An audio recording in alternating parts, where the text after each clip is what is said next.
Сәлем достар, менің каналыма қош келдіңіздер. Бүгінгі видеода сулугуни дайындаймын. Ол үшін 10 литр сиырдың сүтін алдым. Сулугуниға қажетті сүт 24 сағат тоңазытқышта тұру керек. Және таза, қаймақ алынбаған сүт болу керек. Ең алдымен сүттің қышқылдығын қалпына келтіремін. Ол үшін 18 грамм лимон қышқылын 100 мл өте салқын суға езіп аламын.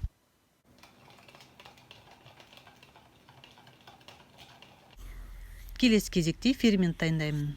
Ол үшін 30 мл 36 градустағы жылы суға бір өлшеуіш қасық фермент салып езіп 15 минутқа активацияға қоямын. Бұлар дайын. Енді сүттің бетіне жаңағы езіп алған лимон қышқылын жіңішке ағыммен құйып шығамын. Бірден араластырып отыру қажет. Енді сүтті қыздыруға қоямын. Оның температурасы 36 градусқа жету керек. Және сүт іріп кетпеу үшін былғауды тоқтатпаймын.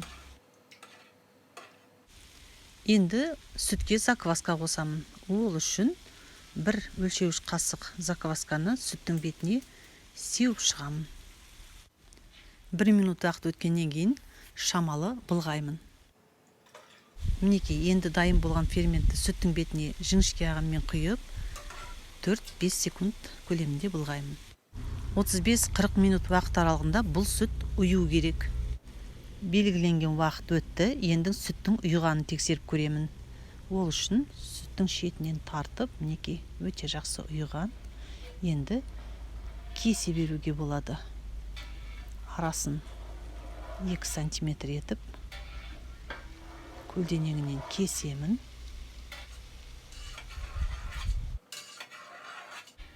Енді тігіне көшіп, дәл солай кесіп шығамын.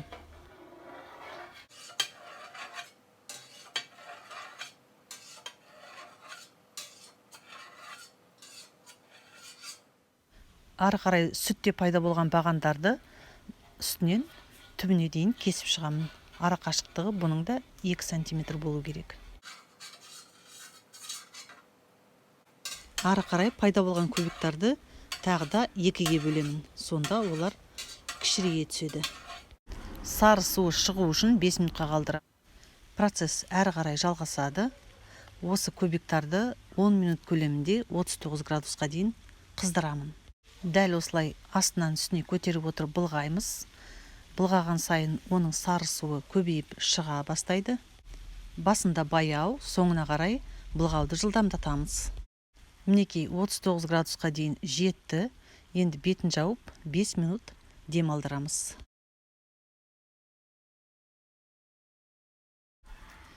Сулугунидің қамырын сүзіп алатын уақыты жетті.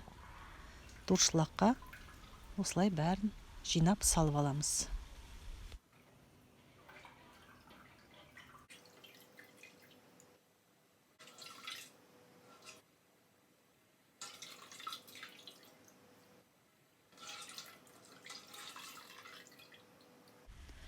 Екі литр сары суын алып қалдым. Оны қайнатып, суытып қоямын.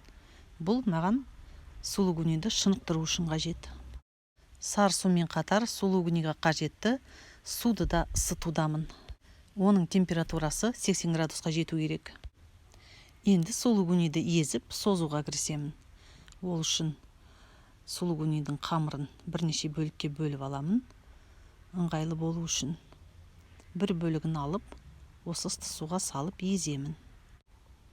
Мінекей, дәл осылай асықпаймыз. Ыдыстың қабырғасына езіп, бірнеше қайтара осылай басып отырып еземіз.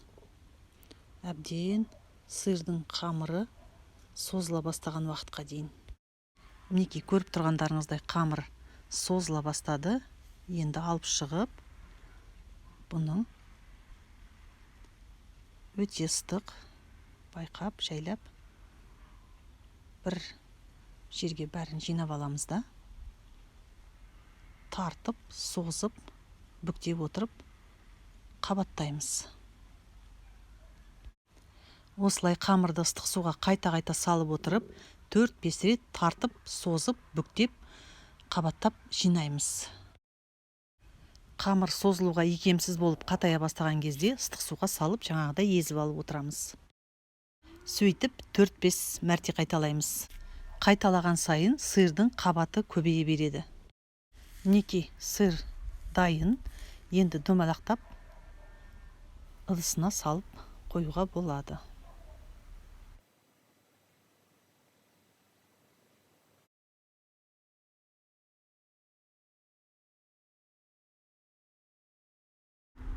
Әрі қарай жалғастырамыз. Судың температурасын бақылап отыру қажет. Егер салқындап қалса, қажетті температураға жеткізіп аламыз. Ол 80 градус. Және де суға 2 ас қасық тұз салуды ұмытып қалмаңыздар. Сырды созуды тағы да бір қайталап көрсетіп шығайын.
Мінекей сулугуни ыдыстарға салынды.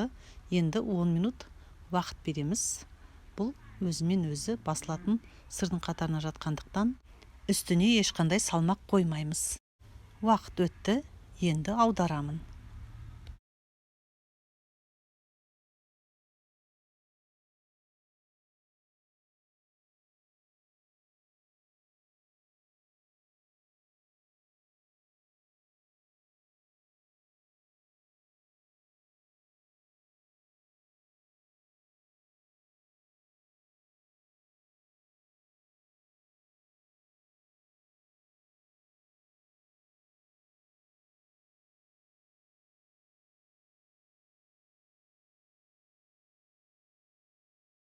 Он литр сүттен шыққан сулугунидің салмағын өлшеп көрейік. Қараңыздар, 1 килограмм 366 грамм. Достар, бұл өте жақсы көрсеткіш. Бұл алған сүтімнің таза, табиғи екенін және процестің басынан соңына дейін дұрыс жүргізілгенін білдіреді.